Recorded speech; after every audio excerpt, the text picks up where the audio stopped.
All right, we're here. We're on the tour bus. We're here with the guys from Otherwise. Guys, how's it going today? It's going good, man. Awesome. First, maybe have you guys introduce yourselves. Tell the viewers what your name and what you do in the band. You want to start to do that? Andy, I play guitar. My name's Corky, I play drums. Adrian, I sing. Ryan, I play The fingers. the fingers. That was my job. That's my job. I play these fingers. I'm big, basically. He slaps the bass. Awesome. Slap to bass. Awesome, man. We were watching you guys do some sound checks in there a little bit ago. Man, it sounds good already. I'm already excited to see it, man. Yeah, it should be good. Yeah. This place is cool, man. Yeah, I've done one other show here. I saw Hinder here last month. So, it's a good place. I like it a lot, man. Yeah. Right now, great crowd. It was a huge party. It was crazy. It's got kind of like a fraternity house vibe to it. Yeah, a little bit. Yeah, it's I love it, man. You're on tour with Stone Sour and Papa Roach. Papa Roach isn't here tonight. But first off, how's the tour going overall, guys? It's been pretty amazing, man, so far. I think the coolest thing about this run is that even though we're the opening band on the tour package, every venue's been friggin' packed when we go on. You know, like the doors open. By the time we hit the stage, the place is jammed. I mean, we played at the Rave in Milwaukee last night.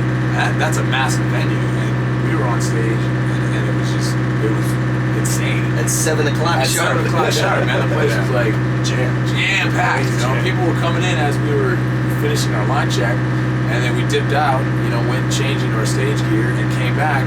Like 20 minutes later, the place was packed. Wow, those are the best shows when it's just packed from front to back, side to side. Yeah. Everyone's singing, getting crazy. Yeah, Those are the best shows. It's a real pleasure to be playing with, two bands that all of us actually like and enjoy, and are inspirations for all of us and all that. I saw Papa Roach when they were opening the Warp Tour back in 2000. Oh, wow. You know what I mean? So to see that progression of what they've done, and then all of a sudden being a band that's playing with them, and same with what happened with Corey and Jim and Slipknot, this whole Stone Sour thing. It's just like it's one of those things where we're trying to figure out how we got here, because we were talking about this where like a year ago we were still recording a record, crossing our fingers and hoping for the best. Didn't have any tour lined up. Didn't know what we were gonna do after the record came out.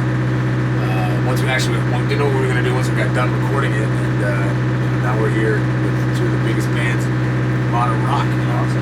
And to have the bands of that size bring you out on tour with them really says a lot. You guys are awesome. But they believe in you as well. I hope that's what it says. Corey's been giving us shout outs from the stage, so if those stop, then we'll know that there's a problem. Yes. Awesome, man. Right now, you're supporting True Love Never Dies, first album. I've listened to it a lot. I love it. I can't get enough of it, man. I think it's crazy. Full of emotion, raw emotion, power, insane, man. Tell me a little bit about the album itself. Well, it kind of stands as a testament, I suppose, for the trials and tribulations that we've been through over the past couple of years, and also as kind of a memoriam to people that we've lost and loved ones that are no longer with us here in this life. Hopefully, we get to see them again in another life. But until that point, we just want to the people who listen to the album and check out the band and come to shows. We want them to know that they're not alone in their pain or their struggle or their heartache or whatever it is they're experiencing, and that we're living proof of being able to persevere through it. Things could always be worse. Things could always be better. But if you take one thing from our music and one thing from the album, is that there is hope as long as you accept that. If that makes any sense. You have to believe that there's going to be hope, that there is hope for it to work. For it to. So. It's really cool to see an album that has a lot of meaning behind it, just like you just talked about. And then to have it come out on a record like Century Media, which is a huge record label, a lot of awesome artists, and to have your album come out on that. What was the experience getting signed to Century Media, and what does it mean to you to have your album with that behind it and everything come out on a major label like that? That label, we have a long history with that label, so it kind of felt like we were at home, when we sat down with them finally. It's a little unique for us because we don't necessarily fall in the genre of a lot of bands that are on that label. It's the artists are metal, true metal, heavy metal, dark metal artists, and they've been very successful at that, and they've got a lot of talented people on the roster. So for us to kind of come in and be slightly different is pretty cool, hopefully it'll open the doors up to a lot of the Century Media fans out there who may not have necessarily checked us out before we got picked up by them. And it's a label with a lot of street cred. They've been around for 25 years nearly, and they treat us really well. They're like our friends. So That's awesome. yeah. What was it like to work with Jay Baumgardner? That guy's worked with so many people, man. What was that like? He definitely has the experience to let you know what you're doing right and what you're doing wrong, and I think we all went into that with an open mind. We all owned a bunch of records they've done in the past, obviously, that we enjoyed and loved, and gave them the freedom and had the open mind to take that criticism, take that feedback when it was needed, and the same token, like, we had tons of demos done before we went to do the record, and when he was like, that song's done, let's just get it tracked. We're like, great. But it's cool. I mean, he gave us a lot of lessons along the way, and put us through the ringer, especially for the first real record. There was a lot of lessons that we didn't expect to learn along the way, and it was great for that extent. So we can take those lessons and put them into our next record, our next demos, our next recordings, and all that stuff. Yeah, living in North Hollywood for 1 month was pretty fun too. We were like sleeping on our management team's couches. He has like the most amazing studio in North Hollywood, NRG Studios, and we call that place our home. We practiced there and record and write.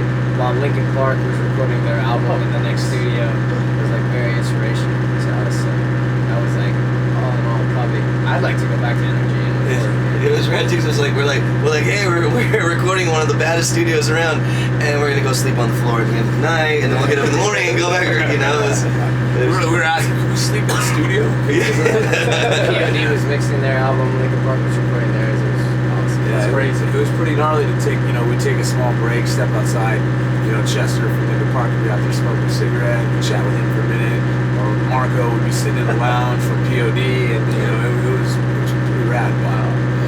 And so, looking back on everything you guys have come out of to get through, got through to get to now, man, it's almost like Soldiers is like a theme song for the band, almost like an anthem, man. That's exactly what it was written for. It was for us to.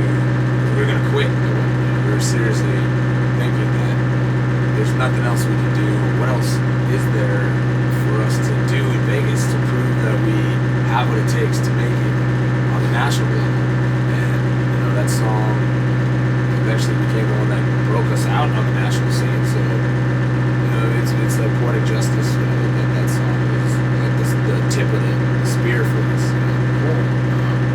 But it's our newest single, I Don't Apologize, is actually reacting faster than Soldiers did. And so if we can just keep that trend up and just keep topping ourselves, that's not a challenge that we're going to shy away from.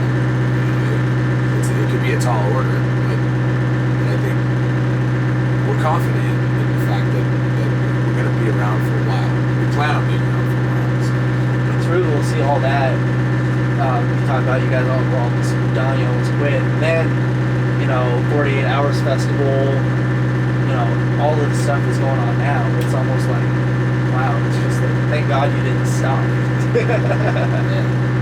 Think something. I think someone. So, who is the craziest guy in the band off stage?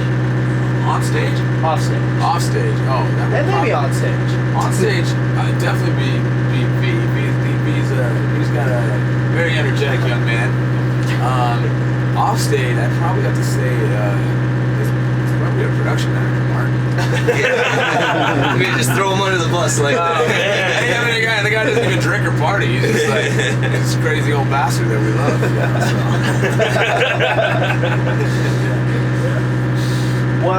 What is the best thing about having brothers in the band, having your brother in the band? Fist fights.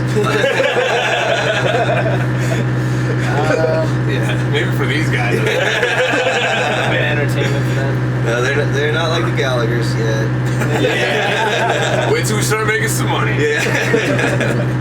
No, we we were raised in a very tight-knit family.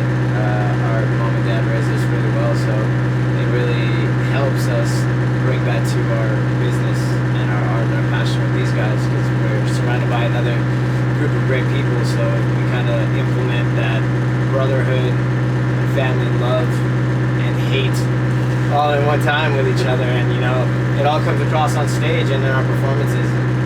You know, everybody loves the energy that we put out there, and you know, it's because it's boiling in us, you know, day to day, you know, from the best of energies to the worst of energies.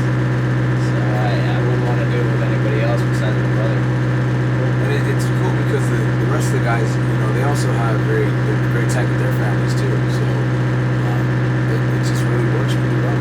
That's when we play shows, we try to make the crowd feel like it's a family thing. You know, it's a family affair. We want to get to know everybody at the shows. So that's the most important thing. You know, outside of your health, what do you have? You don't have your family.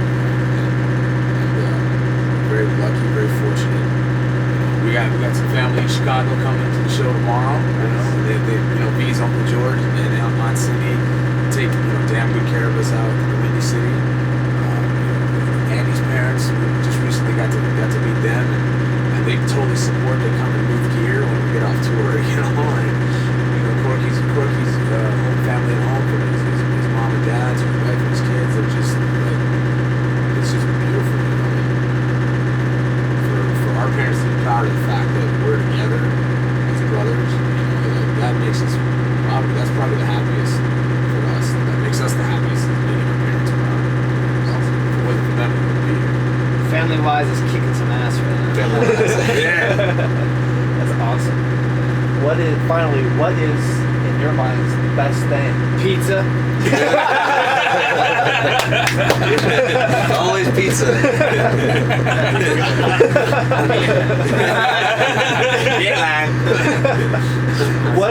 What is the best thing about True Love Never Dies?